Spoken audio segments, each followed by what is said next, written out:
to my AFC family, members of the head table, AFC members in the audience, friends.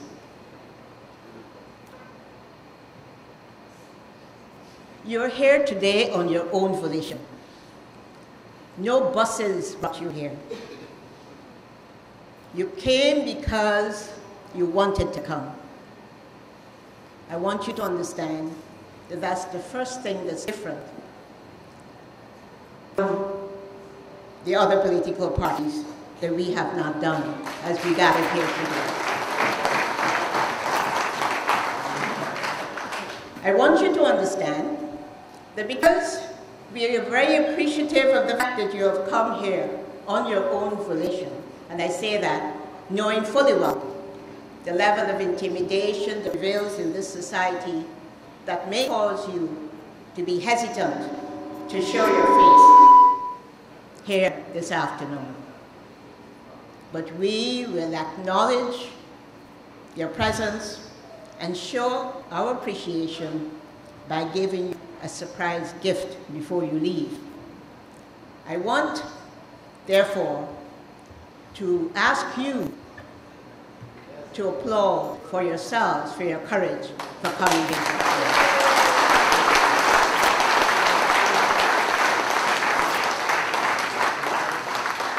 We didn't advertise the fact that we will be sharing out a surprise gift, and I believe my colleague over there will say to you in a little while what that gift is. But it is a gift that we expect you to use to help us to win these elections. And in the meanwhile, you have to ponder upon that and see if you can come up with what that gift is. Ladies and gentlemen, sisters and brothers, we are gathered here today because we are the first out of the stalls to launch our campaign and to unveil our party's action plan for government. It is my aim to convince you that we in the Alliance for Change are different as a political force. We are different because we have your welfare at heart, because we aim to rescue our country from the path of disaster that it is on. So allow me a few minutes to tell you why the AFC is the best political option to take the right turn to rescue your future and the future of generations to come. You know as well as I do that we are at a critical point as people prepare permanently to break away from the habit of rewarding failed political practices such as democratic centralism, paramountcy of the party, poor governance, unfair treatment, corruption, discrimination, you know it all. Disrespect for the rule of law, and that which has kept this country mired in backwardness and underdevelopment for many, many years. I wish that in fact we were gathered here to celebrate with you such a decisive break from the past that would position this country to becoming the Singapore of the Caribbean that you heard about. However, after 45 years of independence, Guyana continues to be a graveyard of underdevelopment, with many talented people and natural resources being wasted and underutilized. Today, I want to encourage you to believe that change is at hand.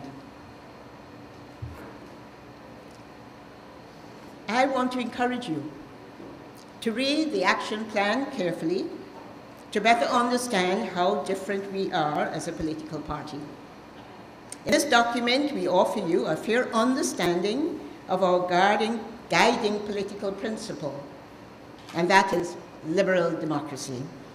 More importantly, our action plan explains how our programs and style of governance seek genuine partnerships with all Guyanese to take this country to a high level of governance. I want to tell you, we worked tirelessly on this document to get it in the shape that it is today. And so it is necessary that I express our appreciation to the men and women who contributed to this exercise. I can vividly remember a few weeks ago when many of our national executive members sat around the table in our spanking new headquarters building in 4th Street, Bryanville, while we were hooked up to members and experts all over the world. It was a true display of how the diaspora and those of us who remain here could work together selflessly, volunteering their talent and time to help us rescue this country. This, my sisters and brothers, supplies the evidence that the Alliance for Change can find the people of competence with the national conviction to manage the affairs of our country. You know as well as I do how reckless it would be at this time for us to unveil the names of these experts who are committed to working through the Alliance for Change to rescue Guyana. Why are these persons doing this? They're doing this for a common purpose: the emancipation of our people from the political, social, and economic backwardness. These nationalists are demanding excellence of each other. They're demanding initiatives from each other and from us. They're demanding courage from each of us. All are interested truly in one purpose: unlocking the potential of this country. Here at home, I take the opportunity to register our gratitude to the army of volunteers, political activists, and others, whose task it is now to encourage and to ensure that all Guyanese hear and read the plans and messages of the Alliance for Change. We are settling for nothing less as we walk the villages and the dams of this country until Election Day. Sisters and brothers, when a tragedy like the one visited on us for the last umpteen years strikes a country, it is part of our nature to demand answers about how we allowed such hegemony to develop in our government. For the last 4 to 7 years, we have been trying to grapple with this senselessness. Yet, many sustain the political status quo that offered so little to them, yet took so much. This is the truth. More than 90% of the people voted to maintain the dominance of the PPP and the PNC until the AFC came on the scene 5 years ago. What has the PPP done for you to cause you to invest so much in them? Yes, they have built Praderville 1 and they're building Praderville 2, but for whom? Where is our sugar industry today? Where is our bauxite industry? Where are the new thousands of jobs that they promised us? Why are we one of the highest taxed nations of the world? Why is there so much oppression and fear in this country? Why is it not possible for the poor to elevate themselves to the middle class status and higher?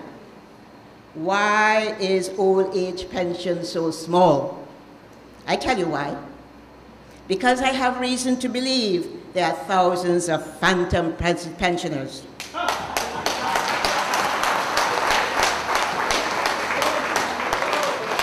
Thousands of phantom pensioners, more than could possibly exist in this country, with a life expectancy rate just above 65, the qualifying age for pensions. My sisters and brothers, my only purpose for doing that study was to ensure that old age pensioners get their just desserts. And I say to you, if you remove the fraud from the system, they can be given double what they're getting now. And if Priya Manikchan thinks that I'm going to be fearful of her threats and her nonsense, let her think again. I have a duty to defend the people of this country, and I do not fear easily. So let her take note I'm not done with this issue. It will continue to be pressed until the phantoms are removed from the system. Let me tell you more. If indeed she has nothing to fear, let her post the entire database on the web. Then you and I can check that list to make sure there are no rogues